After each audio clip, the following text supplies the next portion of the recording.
SNDP യോഗം ആലപ്പാട് ശാഖ വാർഷിക പൊതുയോഗം SNB സമാജം ആസ്ഥാന മന്ദിരത്തിൽ ചേർന്നു.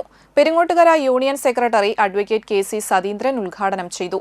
ശാഖാ പ്രസിഡന്റ് സുധീഷ് നെല്ലിപ്പറമ്പിൽ അധ്യക്ഷത വഹിച്ചു. ചടങ്ങിൽ മുതിർന്ന അംഗങ്ങളെ ആദരിച്ചു. ശാഖാ secretary Purushothaman Chembakassery, vice president Subhash Korappally എന്നിവർ സംസാരിച്ചു.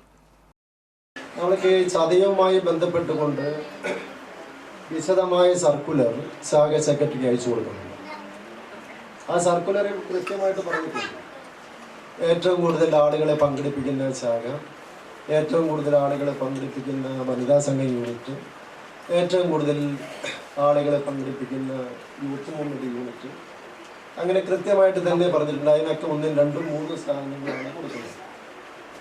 അപ്പോൾ അതുകൊണ്ട് തന്നെ യാതൊരു രീതിയിലുള്ള യൂണിയൻ ഈ ഭാഗ കാര്യങ്ങളിൽ യാതൊരു രീതിയിലും ഇടപെടാറില്ല. അതിന് വേണ്ടിയിട്ട് സമ്മാനം നിർണ്ണയിക്കുന്നതിന് വേണ്ടി ഒരു കമ്മിറ്റിയെ വെച്ചിട്ടുണ്ട്. അത് നമ്മുടെ ശാഖാ പ്രസിഡന്റ് സെക്രട്ടറിമാരുടെ യോഗം വിളിച്ച് കൂട്ടിയിട്ട് അവരാണ് തീരുമാനിക്കുന്നത് ആര് വേണം ഈ സമ്മാനത സ്ഥാന നിർണ്ണയം നടത്തേണ്ടത്, ആര് വേണമെന്ന് തീരുമാനിക്കുന്നത് അവരാണ്. 5 പേരുടെ കമ്മിറ്റിയാണ് കഴിഞ്ഞ പ്രാവശ്യം ഉണ്ടായത്. നമ്മുടെ അതിന് നേതൃത്വം കൊടുത്തിരുന്നത് കുടുംബലാഭ ശാഖയുടെ പ്രസിഡന്റ്.